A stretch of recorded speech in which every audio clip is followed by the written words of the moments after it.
नमस्कार विद्यार्थी मित्रमैत्रिणींनो, bullseye academy for competitive examination आपले स्वागत करीत आहोत. आज आपण इयत्ता 11वी मानसशास्त्र हे पुस्तक बघणार आहोत. यामध्ये पहिला चॅप्टर आहे मानसशास्त्राची कथा. त्या अगोदर मी मानसशास्त्र हा सब्जेक्ट कशासाठी कोणत्या एक्झामला उपयोगी आहे ते सांगते. CDPO आणि TET एक्झामला हे उपयोगी आहे.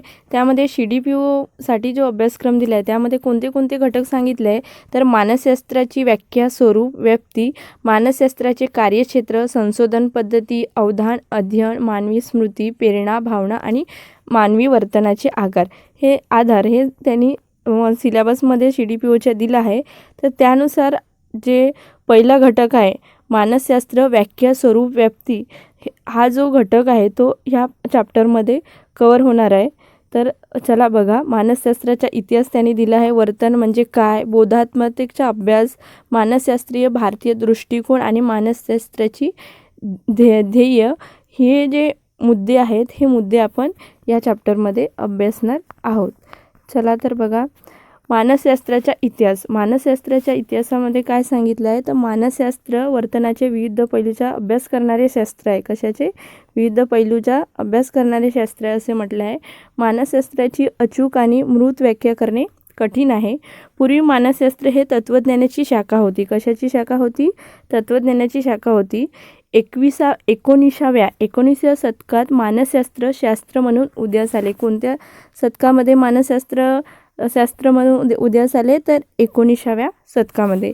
प्लेटो काय म्हणतात तर प्लेटो म्हणतात ज्ञान हे कसे असते? अमृत असते. तर जॉन लॉक काय म्हणतात की प्रत्येक मूल हे कोरी पाटी घेऊन जन्माला येते आणि ज्ञान हे अध्ययन आणि अनुभवातून मिळवले जाते. असे कोण म्हणतात तर जॉन लॉक सांगतात. तर त्यानंतर आत्म्याचे शास्त्र. आत्म्याचे शास्त्र काय आहे? पूर्वी ज्या काही संज्ञा केल्यात आल्या त्या मानसशास्त्राची व्याख्या बनवण्याचा प्रयत्न करण्यात आला. त्यानुसार सायकोलॉजी हा शब्द 2 ग्रीक शब्दापासून निर्माण झाला आहे. सायको म्हणजे आत्मा आणि लॉगोस म्हणजे शास्त्र किंवा ज्ञानाची शाखा.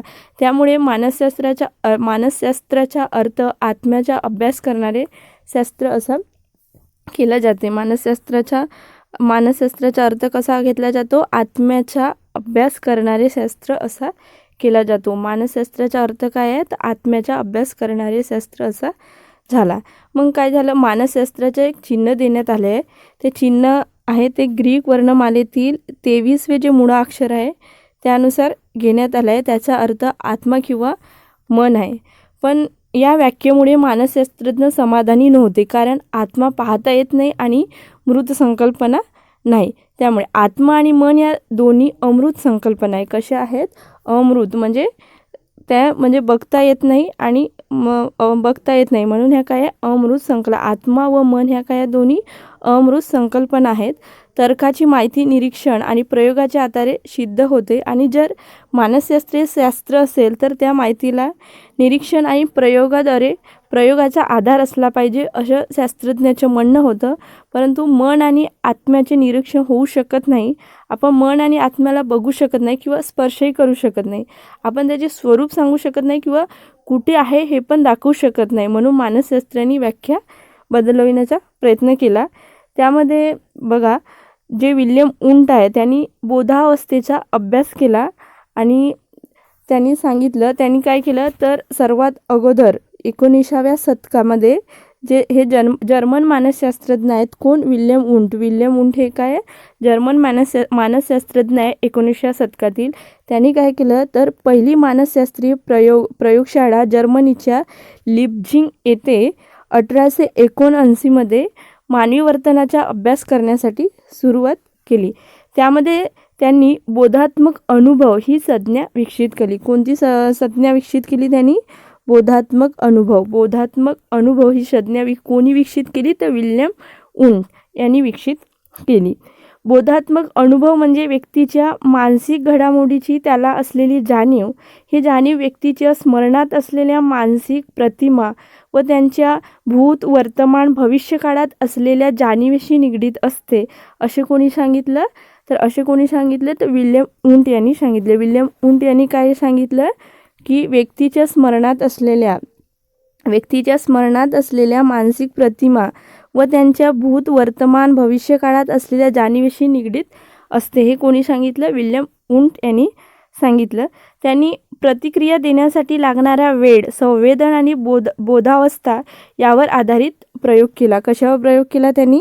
तर प्रतिक्रिया देण्यासाठी लागणारा वेळ, संवेदन आणि बोधावस्था यावर त्यांनी प्रयोग केला. कोणी? विल्यम वुंट यांनी. त्यानंतर मानसशास्त्राचा उदय झाला. मानसशास्त्राचा उदय होण्यासाठी सर्वात अगोदर कोणी पहिल्यांदा प्रयोग केलं? तर विल्यम वुंट यांनी केलं. त्यानंतर म्हणजे आपण विल्यम वुंटबद्दल जी माहिती देण्यात आली आहे ते बघू. त्यांनी काय केलं? तर जे लिप्झिग या ठिकाणी त्यांनी काय केलं? तर पहिली मानसशास्त्रीय प्रयोगशाळा सुरू केली. 1879 मध्ये मानसशास्त्राच्या बोधात्मक अनुभव ही संज्ञा त्यांनी सर्वात अगोदर वापरली. त्यांनी काय केलं? मूलभूत मानसिक प्रक्रियेचा अभ्यास करण्यासाठी वैज्ञानिक पद्धती वापरली. जसे दृश्य किंवा ऐकू येणाऱ्या उद्दीपकासाठी प्रतिक्रिया देण्यासाठी लागणारा वेळ हे त्यांनी सांगितलं. आत्मनिरीक्षण पद्धती पण त्यांनी विकसित केली. कोणी? विल्यम वुंट यांनी.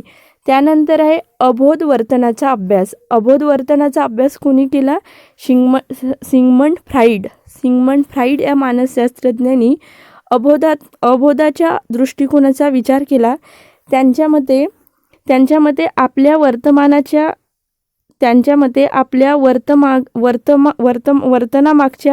प्रेरणाची आपल्याला जाणीव नसते. ते काय म्हणतात?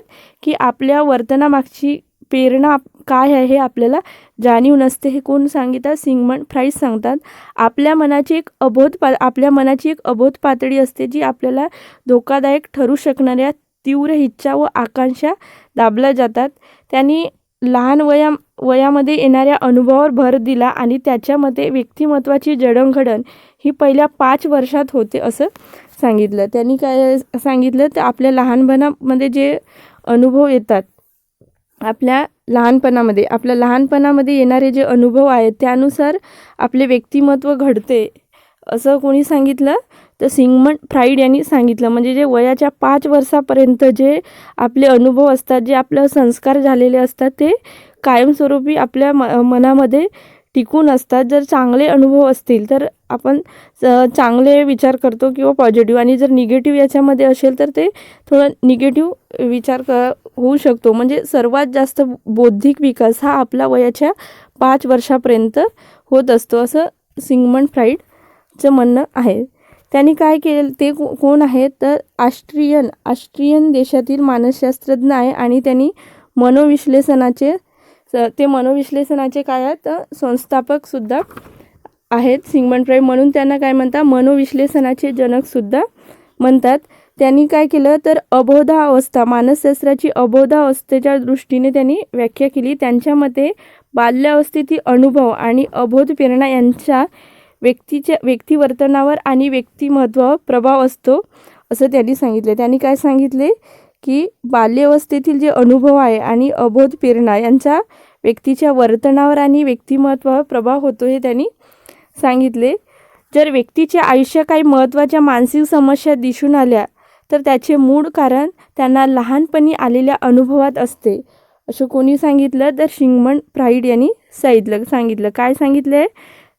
जर व्यक्तीच्या आयुष्यात काही महत्त्वाच्या मानसिक समस्या दिसून आल्या तर त्याचे मूळ कारण कुठं आहे?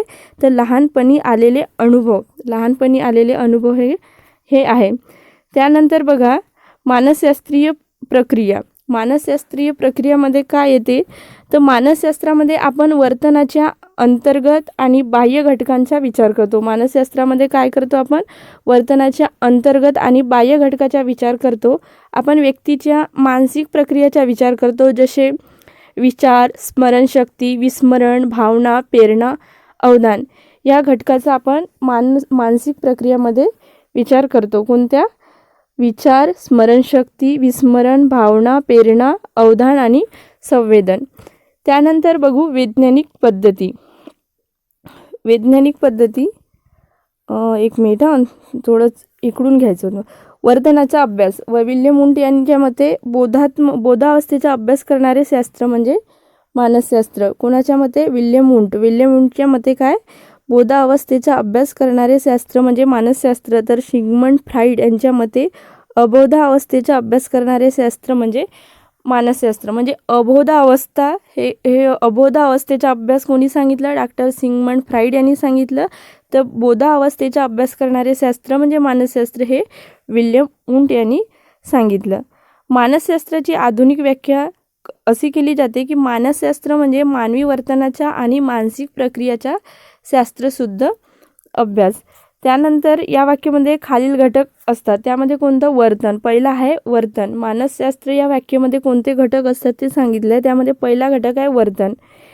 आपण म्हणजे साधा शब्द जरी असला तरी यामध्ये या वर्तन म्हणजे काय, तर आजूबाजूच्या परिसरातील उद्दीपक घटकांना व्यक्तीने दिलेली प्रतिक्रिया म्हणजेच वर्तन. परंतु प्रत्येक व्यक्तीची एकाच उद्दीपकाला वेगवेगळी प्रक्रिया असू शकते जी त्याच्या अभिरुची, व्यक्तिमत्व आणि अभिवृत्तीवर अवलंबून असते. म्हणजे प्रत्येक व्यक्ती हे म्हणजे एखादी परिस्थिती आहे, त्या परिस्थितीकडे प्रत्येक व्यक्ती हे वेगवेगळ्या दृष्टिकोनातून बघत असते. त्यामध्ये सांगितलं आहे म्हणजे एकाच उद्दीपकाला वेगवेगळी प्रतिक्रिया असू शकते जी व्यक्ती म्हणजे कशावरून ठरवली जाते, त्याची अभिरुची, व्यक्तिमत्व आणि अभिवृत्तीनुसार अवलंबून असते. वर्तन हे व्यक्त आणि अव्यक्त स्वरूपात असते. व्यक्त वर्तन हे प्रत्यक्ष निरीक्षणावर अवलंबून असते. उदाहरणार्थ चालणे, बोलणे, नाचणे हे वर्तन बाह्य आहे, त्यामुळे हे दिसू शकते. अव्यक्त वर्तन हे निरीक्षणक्षम नसते. जसे विचार करणे, भावना व्यक्त करणे हे आपण बघू शकत नाही, म्हणून त्याला काय म्हटलं आहे? अव्यक्त वर्तन म्हटलं आहे. त्यानंतरचा जो मुद्दा आहे तो आहे मानसिक प्रक्रिया. मानसशास्त्रामध्ये आपण वर्तनाच्या अंतर्गत आणि बाह्य घटकाचा विचार करतो. आपण व्यक्तीच्या मानसिक प्रक्रियेचा विचार करतो. जसे विचार स्मरणशक्ती, विस्मरण, भावना, प्रेरणा, अवधान आणि संवेदन.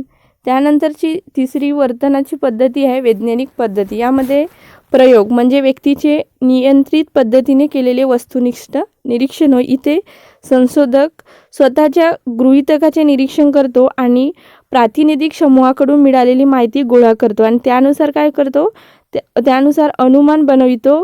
ही अनुमाने मानवी वर्तनाचे विश्लेषण करण्यासाठी आणि भविष्यातील वर्तनाचे पूर्वकल्पन करण्यासाठी वापरले जातात. वर्तन म्हणजे काय? जॉन बी वॉटसन हे जे मानसशास्त्रज्ञ आहेत त्यांनी वर्तनाचा अभ्यास केला, मानवी वर्तनाचा अभ्यास केला, म्हणून त्यांना वर्तनशास्त्राचे जनक, वर्तनवादाचे जनक कोणाला म्हणतात? जॉन वॉटसन यांना जॉन बी वॉटसन यांना वर्तनवादाचे जनक म्हणतात. हे कोण आहेत? अमेरिकन मानसशास्त्रज्ञ आहे. वर्तनवाद त्यांनी प्रस्थापित केला. प्राणीवर्तन, बालसंगोपन, जाहिरात या क्षेत्रात त्यांनी कार्य केले. जॉन वॉटसन यांनी कोणत्या क्षेत्रामध्ये कार्य केलं?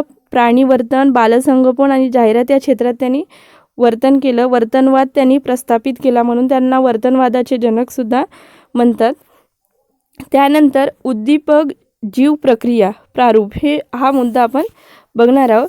जॉन वॉटसन यांनी केलेली जे वर्तनाची व्याख्या आहे त्यामध्ये वर्तन हे व्यक्ती आणि वर्तन हे काय आहे? तर वर्तन हे व्यक्ती किंवा प्राण्याने केलेली कोणती गोष्ट ज्यामध्ये निरीक्षण करता येते, नोंद करता येते आणि ज्याचा अभ्यास करता येते. हे कोणी सांगितलं? जॉन वॉटसन यांनी केलेली जी व्याख्या आहे त्यामध्ये काय म्हटलं आहे की वर्तन हे व्यक्ती किंवा प्राण्याने केलेली कोणतीही गोष्ट ज्याचे निरीक्षण करता येते, नोंद करता येते किंवा ज्याचा अभ्यास करता येते. यामध्ये त्यांनी SOR हे म्हणजे हे शब्द दिला आहे त्यांनी. यस हा उद्दीपकाचे प्रतिनिधित्व करते, वो हा जीवाचे प्रतिनिधित्व करतो, तर आर हे प्रतिक्रियाचे प्रतिनिधित्व करते. ते बघा उदाहरणामध्ये त्यांनी दिलं आहे उद्दीपक एकच आहे परंतु प्रत्येक व्यक्तीच्या प्रतिक्रिया मात्र वेगळ्या वेगळ्या आहेत. जसं उद्दीपक काय आहे? शिक्षक वर्गात प्रश्न विचारतात. हे एक उद्दीपक आहे. एक उद्दीपक कोणता आहे की शिक्षक प्रश्न विचारत असतात. वर्गामध्ये उद्दीपक आहे की वर्गामध्ये शिक्षक प्रश्न विचारत असतात. मग जीव काय? एक म्हणजे 4-5 व्यक्ती आहेत. रोहन, सानिका, सचिन, सौरभ हे इथं दिलं आहे. तर प्रत्येकांच्या प्रतिक्रिया वेगळ्या आहे. रोहन उत्तर देतो, सानिका शांत बसते, सचिन दुर्लक्ष करतो, तर सौरभ उत्तर आठवण्याचा प्रयत्न करतो. म्हणजे उद्दीपक एकच आहे पण जे 4 व्यक्ती दिलं आहे ते 4 व्यक्ती प्रत्येकांची प्रतिक्रिया ही वेगवेगळी आहे. हे वर्तनवादा म्हणजे जानवी वॉटसन यांनी सांगितले. उद्दीपक हे कोणतीही अशी घटना किंवा परिस्थिती जिला प्रतिक्रिया मिळू शकते. उद्दीपक हा अंतर्गत किंवा बाह्य असू शकतो. जीव हा मानव किंवा प्राणी आहे जो कोणत्याही उद्दीपकाला प्रतिक्रिया देत असतो. वर्तनाचे अंतर्गत आणि बाह्य वर्तन असे 2 प्रकार आहे. वर्तनाचे किती प्रकार आहेत? 2 प्रकार आहेत, अंतर्गत आणि बाह्य वर्तन. वर्तनाचे 2 प्रकार आहेत, अंतर्गत आणि बाह्य वर्तन. बाह्य वर्तनामध्ये काय येते तर बाह्य वर्तनामध्ये चालणे, खेळणे, नृत्य करणे, गाणे, भांडणे ह्या गोष्टी येतात जे बाहेरून निरीक्षण करता येते. तर अंतर्गत वर्तनामध्ये मानसिक प्रक्रिया येतात जसे भावना, विचार, आठवणे, विचारणे, विचार करणे यांचे निरीक्षण होऊ शकत नाही. व्यक्ती ज्या रीतीने समस्यांना व घटकांना प्रतिक्रिया देते यामधून त्याचे मापन होऊ शकते. त्यानंतर आपण अभ्यासणार आहोत बोधात्मक अवस्थेचा अभ्यास. साधारणतः 1950च्या दशकामध्ये मानसशास्त्राच्या अभ्यासाचा केंद्रबिंदू वर्तनावरून बोधात्मकतेकडे सरकला. मानसशास्त्रज्ञांना संवेदन, विचार, स्मरण इत्यादी व इतर उच्च दर्जाच्या मानसिक प्रक्रियामध्ये रस वाटू लागला आणि बोधात्मक मानसशास्त्रज्ञ कोणती प्रक्रिया निर्माण करू शकते याचा विचार करू लागले. त्यानंतरचा मुद्दा बघू, मानसशास्त्र भारतीय दृष्टिकोन. म्हणजे भारतीय मानसशास्त्राची व्यावसायिक प्रगती काय झाली, काय केलं आपल्या भारताने ते इथं दिलं आहे. आणि हे जे चार्ट आहे अत्यंत इम्पॉर्टंट आहे. यातून आयोग प्रश्न विचारू शकतात. यामध्ये पहिलं दिलं आहे 1916ला प्राध्यापक नरेंद्रनाथ सेन गुप्ता यांनी कलकत्ता विद्यापीठामध्ये पहिला मानसशास्त्र विभाग सुरू केला. भारतामध्ये कलकत्ता विद्यापीठामध्ये पहिला मानसशास्त्र विभाग सुरू केला. कोणी केला तर प्राध्यापक नरेंद्रनाथ सेन गुप्ता यांनी. केव्हा तर 1916ला. तर मग 1925ला इंडियन सायकोलॉजिकल असोसिएशनची स्थापना व इंडियन सायकोलॉजिकल जर्नलची सुरुवात झाली. केव्हा तर 1925ला. 1925ला काय झाली? इंडियन सायकोलॉजिकल असोसिएशनची स्थापना व इंडियन सायकोलॉजिकल जर्नलची सुरुवात झाली. मग 1940ला काय झालं तर कलकत्त्यामध्ये लुंबिनी पार्क मनोरुग्णालयाची स्थापना झाली. कलकत्त्यामध्ये काय? लुंबिनी पार्क मनोरुग्णालयाची स्थापना झाली. केव्हा तर 1940ला. तर मग 1945 ते 1949 यामध्ये काय झालं तर संरक्षण संशोधन खात्याची मानसशास्त्र शाखा स्थापन करण्यात आली, जी भारताच्या संरक्षण विज्ञान आस्थापनेचा भाग आहे. तर 1955ला बँगलोरमध्ये राष्ट्रीय मनोआरोग्य व मेंदू विज्ञान संस्था सुरू करण्यात आली. कोणती? तर राष्ट्रीय मनोआरोग्य व मेंदू विज्ञान संस्था कुठे सुरू करण्यात आली तर बँगलोरला सुरू करण्यात आली. आणि केव्हा तर 1955ला. 1955ला काय सुरू करण्यात आली तर राष्ट्रीय मनोआरोग्य व मेंदू विज्ञान संस्था कुठं? बँगलोरला. त्यानंतर 1965ला भारतीय उपयोजित मानसशास्त्र अकादमीची स्थापना करण्यात आली. त्यानंतर अजून 1962लाच रांची या ठिकाणी मानसिक विकृतीसाठी रुग्णालय स्थापन करण्यात आले. त्यानंतर 1968ला भारतीय चिकित्सालय मानसशास्त्राची संघटना सुरू करण्यात आली. तर 1989ला राष्ट्रीय मानसशास्त्र अकादमीची स्थापना करण्यात आली. त्यानंतर आपण याचं विश्लेषण बघणार आहोत. प्रत्येक भारतीय विचारवंतांनी मानवी मनाचे गुपित उलगडण्याचा प्रयत्न केला. इसवी सन 2000 ते इसवी सन 500 पर्यंत तज्ज्ञांनी मानवी मन आणि वर्तन यांच्या वेगवेगळ्या दृष्टिकोनातून अभ्यास केला व आत्मा, मन आणि मर्मदृष्टी इत्यादीचे काय केले? स्पष्टीकरण केले. आणि हे सर्व तत्वज्ञानाचा भाग होते. उपनिषदामध्ये आणि व्यक्तिमत्वाची रचना काय केली आहे? जे वेद उपनिषद म्हणतो ना आपण, त्याच्यामध्ये आणि व्यक्तिमत्वाची रचना हे कोश अशी करण्यात आली. काय करण्यात आली? कोश म्हणण्यात आलं. त्यामध्ये आणि व्यक्तिमत्वाची रचना हे कशा प्रकारे करण्यात आली? कोश हा शब्द वापरला आहे त्यांनी. अशी संकल्पना वापरली. कोणती? कोश. जसे अन्नमय कोश, प्राणमय कोश, मनोमय कोश, विज्ञानमय कोश, आनंदमय कोश हे शब्द तिथं त्यांनी असं म्हणजे मदत हे शब्द त्या ठिकाणी दिला आहे. कशासाठी? स्व आणि व्यक्तिमत्वाची रचना याच्यासाठी कोणती संकल्पना वापरण्यात आली आहे? कोश. कोश ही संकल्पना वापरण्यात आली आहे. त्यामध्ये अन्नमय कोश, प्राणमय कोश, मनोमय कोश, विज्ञानमय कोश, आनंदमय कोश हे शब्द वापरण्यात आलेले आहे. वेगवेगळ्या परिवेशीय घटकांचे या कोशावर होणारे परिणाम आणि या कोशाचे मानवी वर्तनावर होणारे परिणामही विचारवंतांनी स्पष्ट केले आहे. आयुर्वेदानुसार 3 प्रकारचे दोष आढळून येतात. आयुर्वेदानुसार किती दोष आढळून येतात? 3 दोष आढळून येतात. आयुर्वेदाने किती दोष सांगितले? 3 दोष सांगितले. यामध्ये कोणते 3 दोष सांगितले? तर दोष आहे 1 कफ, वात आणि पित्त. कफ, वात आणि पित्त हे 3 दोष आयुर्वेदामध्ये सांगण्यात आलेले आहेत. हे दोष मानवी स्वभावाचे वैशिष्ट्य ठरवतात. उदाहरणार्थ कफ प्रवृत्तीची व्यक्ती ही शांत, लवचिक, संयमी, काळजीवाहू असतात असं कोणी आयुर्वेदाने सांगितलं आहे. आयुर्वेदाने जे 3 प्रकारचे दोष सांगितलं आहे मानवी स्वभावातील, तर त्यामध्ये पहिलं सांगितले कफ प्रवृत्तीचे व्यक्ती कसे असतात? शांत, लवचिक, संयमी व काळजीवाहू असतात. त्यांची स्मरणशक्ती दांडगी असते. असे म्हटले जाते की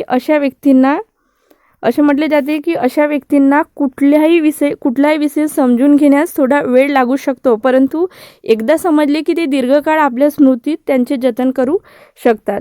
त्यानंतरचा दुसरा दोष आहे वात. वात प्रवृत्तीची व्यक्ती कशी असते? तर वात प्रवृत्तीची व्यक्ती ही लहरी असतात. हे आयुर्वेदामध्ये सांगितलं आहे. वात प्रवृत्तीची व्यक्ती कसे लहरी असतात आणि त्यांची मनस्थिती व विचार हे सतत बदलत असतात. त्यांना पटकन राग येतो, पण ते शांतसुद्धा पटकन होतात. ते कलाप्रेमी असतात. हे असं वात प्रवृत्तीचे व्यक्तीचे मानवी स्वभावाची हे वैशिष्ट्ये सांगितले आहे, कोणी आयुर्वेदाने सांगितले आहे. तर पित्त प्रवृत्तीची व्यक्ती अतिशय हुशार असतात. त्यासुद्धा शीघ्रकोपी असतात असे सांगितलं आहे. तिसरा दोष म्हणजे पित्त. त्यामध्ये काय वैशिष्ट्य सांगितलं आहे? तर अशा प्रवृत्तीची व्यक्ती अतिशय हुशार असतात, त्यासुद्धा शीघ्रकोपी असतात असं पित्त प्रवृत्तीच्या व्यक्तीचे वैशिष्ट्य आयुर्वेदाने सांगितले आहे. दोषाच्या व्यतिरिक्त गुण या संकल्पनेच्या आधारे सुद्धा मानवी स्वभावाचे विश्लेषण केले जाऊ शकते. हे गुण पुढील प्रमाणे आहे: सत्वगुण, राजसगुण आणि तामसगुण. म्हणजे बघा 3 गुणसुद्धा म्हणजे दोषाच्या व्यतिरिक्त गुणसुद्धा या संकल्पनेच्या आधारे मानवी स्वभावाचे विश्लेषण केले जाऊ शकते. मानवी स्वभावाचे विश्लेषण दोष नाही तर गुणाच्याही आधारे केली जाते. त्यामध्ये सत्वगुण, राजसगुण आणि तामसगुण. तर मानवी शरीर हे सत्व, राजस, तामस गुणांनी बनलेले आहे. या गुणाचा प्रभाव व्यक्तीच्या वर्तनावर दिसून येतो. उदाहरणामध्ये तामसी व्यक्ती ह्या काय? सुस्त, आळसी असतात. कोणत्या व्यक्ती? तामसी व्यक्ती ह्या सुस्त, आळसी असतात. ते कामसू नसतात. ते प्रत्येक गोष्टीत उदासीन असतात. तर राजसी व्यक्ती ह्या अहंकारी असतात असं आयुर्वेदामध्ये सांगितलं आहे. ते स्वतः प्रतिष्ठेला जपतात. सर्व काही त्यांच्या मनाप्रमाणे घडले पाहिजे असे त्यांना वाटते. ते भांडखोर असतात. सत्वगुण असलेल्या व्यक्ती ह्या कशा असतात? तर सत्वगुण असलेल्या व्यक्ती ह्या शांत आणि समजूतदार असतात. सत्वगुण असलेल्या व्यक्ती कशा असतात? शांत, समजूतदार असतात. ते त्यांना नेमून दिलेली कामे काळजीपूर्वक आणि वेळेत करतात. त्यांना वास्तवतेचे भान असते, त्यामुळे ते समजुतीने वागतात. कोणते? सत्वगुण असलेले व्यक्ती. मग इसवी सन पूर्व 5व्या शतकामध्ये योगसूत्रामध्ये पतंजलींनी मानसशास्त्राविषयी आपले विचार मांडले. पतंजलींनी सुद्धा मानसशास्त्राविषयी विचार मांडले. कोणत्या शतकामध्ये? तर इसवी सन 5व्या शतकामध्ये. इसवी सन 5व्या शतकामध्ये योगसूत्र कोणाचे आहे? तर पतंजलीचे आहे. त्यांनी मानसशास्त्राविषयी विचार मांडले. पतंजली हे वैज्ञानिक दृष्टिकोन असलेले महान योगी होते.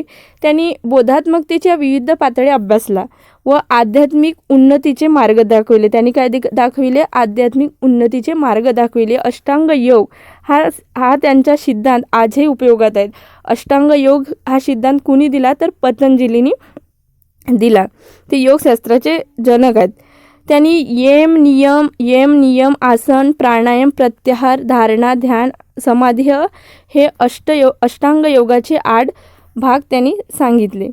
तर सर्वात वर्चस्व म्हणजे सर्वात उच्च दर्जाचं जे आहे ते समाधी आहे. सर्वात आधी काय असतो? जे भाग काढले त्यामध्ये असते येम. नंबर 1 येम, त्यानंतर 2 नियम, दुसरं 3 आसन, चौथं प्राणायाम, पाचवं प्रत्याहार आणि त्यानंतर धारणा, ध्यान आणि समाधी. समाधी हे उच्च प्रतीचे आहे. त्यामध्ये आपल्या इच्छा आणि आकांक्षावर ताबा मिळवण्यासाठी याचा उपयोग होत असते. जे पतंजलीने जे अष्टांग योग सांगितलं आहे त्याचा आपल्याला कोणता उपयोग होईल तर आपल्या इच्छा आणि आकांक्षावर ताबा मिळवण्यासाठी उपयोग होतो. अनेक भारतीय संतांनी विचारवंतांनी मानवी मन व वर्तन यावर आपले विचार मांडले आहेत. जसे जैन तीर्थकर, संत कबीर, संत रामदास, स्वामी विवेकानंद इत्यादी विचारवंतांनी मानवी मन व त्याच्या वर्तनाच्या वेगवेगळ्या पैलूवर प्रकाश टाकला. मानवी मन आणि वर्तनाच्या वेगवेगळ्या पैलूवर प्रकाश कोणी टाकला तर जैन तीर्थकर, संत कबीर, संत रामदास, स्वामी दयानंद, स्वामी विवेकानंद इत्यादी विचारवंतांनी काय केलं, मानवी मन आणि वर्तनाच्या वेगवेगळ्या पैलूवर प्रकाश टाकला. त्यावर त्यांच्या मानवी वर्तनाचा सखोल अभ्यास दिसून येतो. म्हणजे हे जे संत महापुरुष होऊन गेले त्यांनी मनाचा एकदम मानवी वर्तनाचा सखोल अभ्यास केल्याचे दिसते. मग मानसशास्त्राची ध्येय काय आहेत? मानसशास्त्राचा अभ्यास करण्यामागे काय हेतू आहे तर ते मानसशास्त्राचे 4 ध्येय आहेत.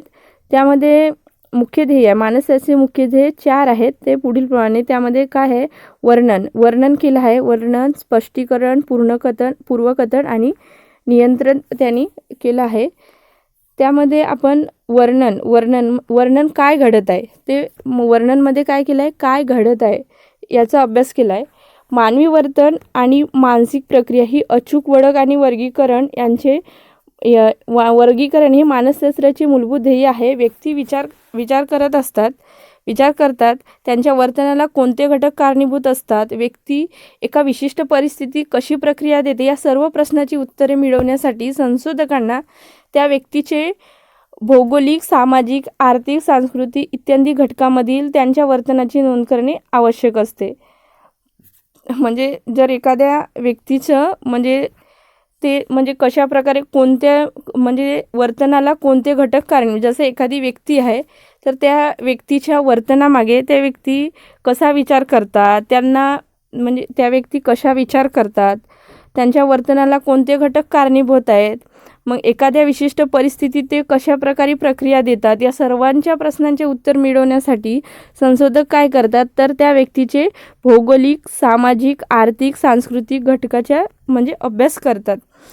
व्यक्ती अनौपचारिक आणि अनौपचारिक परिस्थितीत वेगवेगळ्या वागतात आणि त्यांच्या प्रतिक्रियांचा मानसशास्त्रात वेगवेगळा अभ्यास केला जातो. त्यासाठी संशोधक वेगवेगळ्या मानसशास्त्रीय संशोधनाचा वापर करतात. उदाहरणार्थ प्रमाणित मानसशास्त्रीय चाचण्या, मनोविश्लेषण तंत्र, सर्वेक्षण पद्धती, मानसशास्त्रीय प्रयोग, निरीक्षण पद्धती या निरनिराळ्या शास्त्राचा उपयोग केला जातो.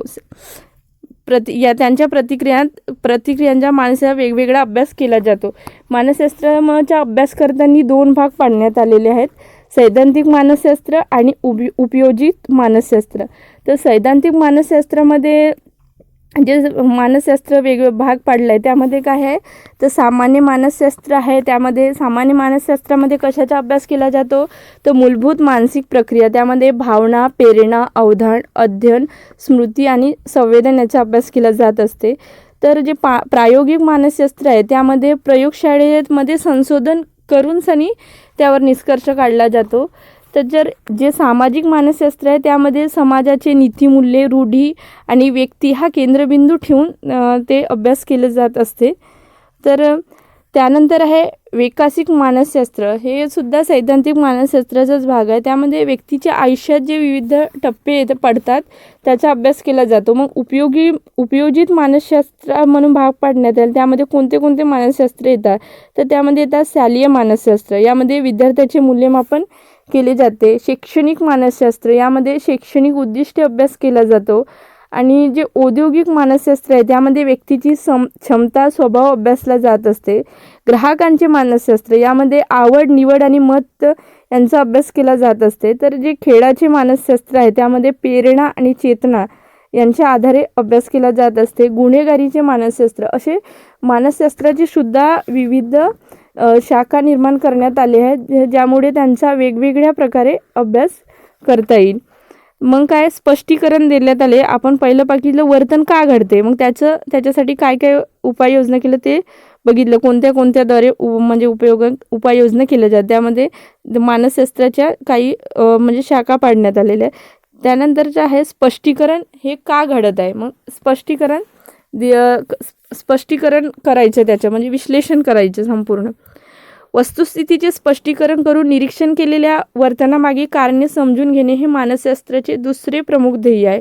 दुसरे प्रमुख ध्येय मानसशास्त्राचे कोणते आहे, तर जी वस्तुस्थिती आहे त्याचे स्पष्टीकरण करून निरीक्षण करून त्या वर्तनामागील कारणे काय आहेत, वर्तनामागील कारणे काय आहे हे समजून घेतले जाते.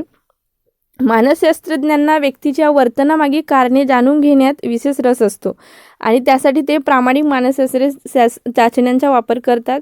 जर एखादे वर्तन फक्त एका व्यक्तीमध्ये आढळून येते तर संपूर्ण समाज तसेच वागेल असं म्हणता येणार नाही. परंतु जर ते वर्तन बहुतांश लोकांमध्ये आढळून आले तर आपण असे म्हणू शकतो की संपूर्ण समाजाचे वर्तन तसेच आहे. उदाहरणार्थ बाईक स्वरांचे अपघात त्यासाठी घातक ठरू शकतात, कारण या अपघातात मेंदूला इजा होऊ शकते. म्हणून हेल्मेट घालणे हे बाईक स्वरासाठी सक्तीचे असले पाहिजे, म्हणून हे सक्तीचे करण्यात आले. तर पूर्वकथन, पुढे काय होईल, म्हणजे एखादी घटना आहे तर म्हणजे आधीचा जो अनुभव असतो त्या अनुभवावरून आपण एखाद्या घटनेचं पूर्वकथन करू शकतो की भविष्यामध्ये हे असे असेल. त्याला म्हणतात पूर्वकथन, म्हणजे अंदाज बांधणे. एखादी परिस्थिती किंवा अनेक परिस्थितीच्या मानवी वर्तनावर आणि मानवी प्रक्रिया कशा परिणाम होऊ शकतो याचे पूर्वकथन करणे हे मानसशास्त्राचे तिसरे ध्येय आहे.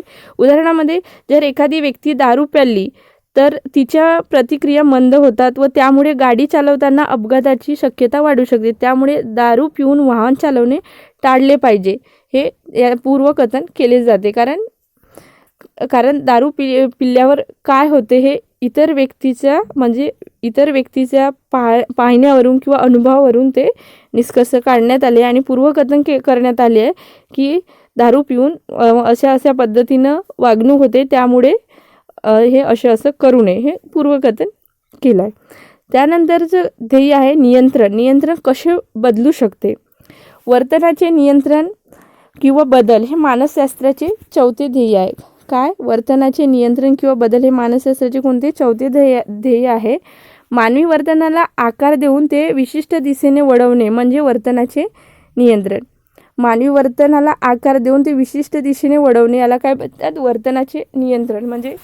म्हणजे जर आपल्या मनामध्ये वेगवेगळे विचार येतात तर आपण सगळ्याच विचारानुसार जर वागत राहिलो तर आपलं व्यक्तिमत्व म्हणजे बदलू शकतो, म्हणजे ढवळू शकतो. तर आपण जे चांगल्या बाबी असतात, जे चांगले विचार असतात त्यांनाच आपण महत्त्व देऊन त्यानुसार कृती केली तर आपलं ते व्यक्तिमत्व चांगले घडते. म्हणून यामध्ये म्हटलं आहे की वर्तनाचे नियंत्रण, मानवी वर्तनाला आकार देऊन ते विशिष्ट दिशेने वळविणे म्हणजे वर्तनाचे नियंत्रण. जेव्हा संशोधक वेगवेगळे मानसशास्त्रीय सिद्धांत वापरून मानवी वर्तनात बदल घडवून आणतो व नको असलेले वर्तन हे घडून न घेण्यास यशस्वी होतात त्यावेळी ध्येय साध्य होते आणि मानसशास्त्रज्ञ मानवी वर्तन घडण्यासाठी किंवा बदलण्यासाठी काय करतात, वेगवेगळ्या मानसशास्त्रीय तंत्राचा वापर करीत असतात. उदाहरणामध्ये जर काही विद्यार्थी शाळेत गैरहजर असतील किंवा जर ते अभ्यास करत नसतील तर शैक्षणिक मानसशास्त्रज्ञ काय करतात, तर त्याची कारणे शोधून त्या विद्यार्थ्यांना त्याच्या वर्तनात बदल घडवून आणण्यास मदत करू शकतात. शालेय समुपदेशक विद्यार्थ्यांच्या मानसिक समस्यांचा अभ्यास करून त्यांना समुपदेशन मार्गदर्शन करू शकतात.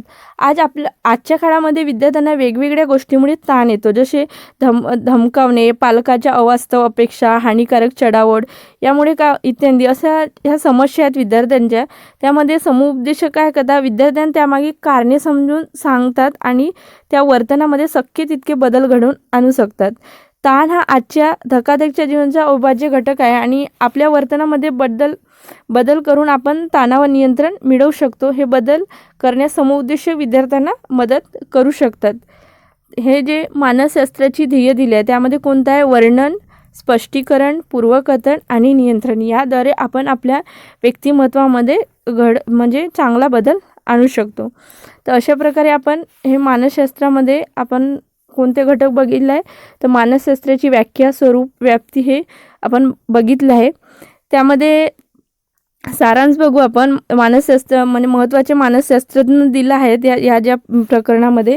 त्यामध्ये जॉन लॉक आपण बघितले, ते 17व्या शतकातील इंग्लिश तज्ज्ञ होते. 17व्या शतकातील इंग्लिश तज्ज्ञ होते. लॉकच्या सिद्धांतानुसार प्रत्येक मुलं हे काय आहे, कोरी पाटी घेऊन जन्माला येते आणि ज्ञान हे अध्ययन आणि अनुभवातून मिळते. प्रत्येक मुलं हे काय येते तर कोरी पाटी घेऊन जन्माला येते आणि ज्ञान हे अध्ययन आणि अनुभवातून मिळते. हे कोणी म्हटलं तर जॉन लॉक यांनी सांगितलं. तर प्लेटो हे ग्रीक तत्त्वज्ञ होतं. त्यांच्यामध्ये काय आहे तर ज्ञान हे अमृत आहे. ज्ञान हे काय अंतर्भूत आहे. ज्ञान अंतर्भूत आहे असं कोणी म्हटलं, प्लेटोनी म्हटलं. तर जे विल्यम वुंट आहेत, जर्मन चिकित्सक तत्त्वज्ञ, त्यांनी 1879 मध्ये पहिली मानसशास्त्रीय प्रयोगशाळा सुरू केली. त्यानंतरचे जे शास्त्रज्ञ आहे मानसशास्त्रज्ञ ते आहे सिगमंड फ्राईड. हे यांनी काय सांगितलं तर अबोध मनाची संकल्पना मांडली. अबोध मनाची संकल्पना कोणी मांडली तर सिगमंड फ्राईड यांनी अबोध मनाची संकल्पना मांडली आणि त्यांच्या मते अबोध मनाची शक्ती वर्तनावर फार मोठा प्रभाव पाडते आहे. तर जे जॉन वॉटसन आहेत त्यांनी काय केली, वर्तनवादाचा पुरस्कार केला, म्हणून त्यांना काय म्हणतात, वर्तनवादाचे जनक म्हणतात. तर सिगमंड फ्राईड यांना मनोविश्लेषणवादाचे जनक म्हणतात. तर विल्यम वुंट यांना पहिली मानसशास्त्रीय प्रयोगशाळा सुरू केली. अशा प्रकारे आपण हा प्रकरण संपवला. यामध्ये काही स्वाध्याय दिला आहे, त्यामुळे स्वाध्याय अभ्यासू आपण. मानसशास्त्र यांचा अभ्यास करते. मानसशास्त्र कशाचा अभ्यास करते तर मनाचा अभ्यास करते. मानसशास्त्र कशाचा अभ्यास करते तर मनाचा अभ्यास करते.